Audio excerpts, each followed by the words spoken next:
ተረት ብልኋ ሚስት ክፍል 2። ጃክም አባቱ እንደመከረው ከልጃገረዲቱ ጋር ወደ ተገናኙበት ቦታ ሄደ። ቦታው ደርሶ ሲመለከት በዚያ ወንዝ ዳር ልብስ ስታጥብ አገኛት።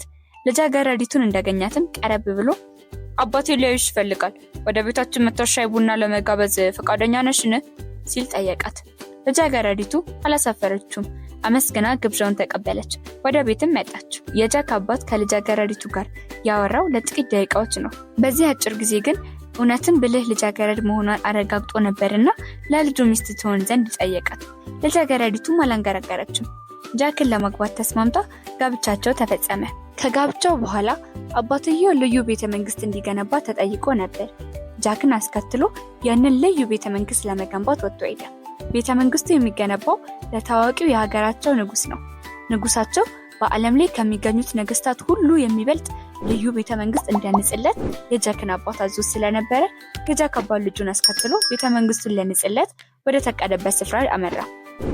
በመንገዳቸው ላይ የጃክ አባት ይህንን ረጅም መንገዳችንን ልታሳጥረው ትችል ይሆን ሲል ጠየቀው። ጃክም አባቴ ሆይ በእርግጥ መንገዳችን ሩቅ ነው፣ ነገር ግን ይህ ረጅም መንገድ ማሳጠር የሚያስችል ብልሃት የለኝም። ብልሃቱ ኖሬን ባሳጠረው ግን ደስ ሳይ ነበር ሲል መለሰለት።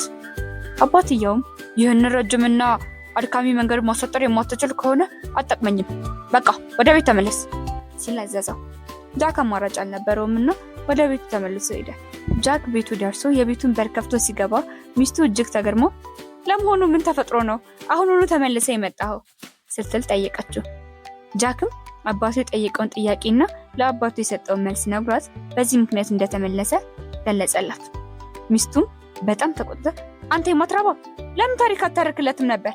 ታሪክ መንገድ እንደሚያሰጥር አታውቅምን? በላሁኑኑ አንድ ታሪክ ታርክልሃለሁ። ይህንን የምታርክልህን ታሪክ አባት ላይ ፈጥነ ድረስበትና ታርክለት። እርግጠኛ ነኝ አባት ታሪኩን ይወዳል። ታሪኩን እያዳመጠ ተጉዞ ሳያስበው ቤተመንግስቱ ሊተነጽበት ወደ ታቀደው ስፍራ ይደርሳል ስትል አስረዳችው። ታሪኩን ታረከችላት። ጃክ የሚስቱን ትረካ ካዳመጠ በኋላ በፍጥነት እየሮጠ ወደ አባቱ ዘንድ ሄደ። ብዙ አልዘገየም፣ አባቱ ላይ ደረሰበት። ጃክ ተመልሶ መምጣቱን ሲመለከት አባቱ ምንም አልተናገረም። በዝግታ መንገዱን እንደቀጠለ ነው። ይህንን አጋጣሚ ለመጠቀም በማሰብ ጃክ ትረካውን ጀመረ። ሚስቱ እንደነገረችው ትረካው መንገዱን አሳጥሮት ነበርና ብዙም ሳይደክማቸው ያቀዱት ስፍራ ደረሱ። ስፍራው ደርሰው ሲመለከቱ በርካታ ሰራተኞች ሰብስበው ይጠብቋቸው ነበር። ሰራተኞቹ ግንበኛውና ልጁን ያግዙና ይደግፉ ዘንድ በንጉሱ የተላኩ ናቸው። ግንበኛው ጊዜ አላባከነም። ከሰራተኞቹ ጋር እየተጋገዘ የመሰረት ስራውን ጀመረ። ለ1 ዓመት ያህል ከደከሙ በኋላ እጅግ ድንቅ የሆነ ቤተመንግስት ሰርተው አጠናቀቁ። ይህ ውብና ድንቅ ቤተመንግስት በሺህ የሚቆጠሩ ሰዎች እየመጡ በአድናቆት ይመለከቱት ነበር። በመጨረሻ ራሱ ንጉሱ መጣና አዲሱ ቤተመንግስት ተሰርቶ አለቀ ሲል ግንበኛውን ጠየቀው። ግንበኛው በአሁኑ ሰዓት ሁሉንም ነገር አጠናቅቄ ኮርኒሱን በመስራት ላይ ይገኛለሁ። ኮርኒሱ ከተጠናቀቀ የሚቀር ነገር አይኖርም። ቤተመንግስቱ በጥቂት ቀናት ውስጥ ዝግጁ ይሆናል ሲል መለሰለት። ንጉሱም መልሶ በጣም ጥሩ፣ ነገ ተመልሼ እመጣና የጉልበትህን ዋጋ ከፍልሃለሁ ብሎት ሄደ። ንጉሱ ከሄደ በኋላ ብዙም አልቆየም። አንድ የግንበኛው ወዳጅ የሆነ ውስጥ አዋቂ መጣና ለግንበኛው አስደንጋጭ ወሬ ነገረው። አንተና ልጅ ሌላ ቦታ ሄዳችሁ ከዚህ የሚልቅ ቤተመንግስት ለሌላ ንጉስ ትሰራላችሁ ብሎ ንጉሱ ሰብቷል። ስለዚህ አንተን ከነ ልጅ በነገው ዕለት ለአንዴና ለመጨረሻ ጊዜ ወደ እስር ቤት ሊወረውራችሁ ተዘጋጅቷል።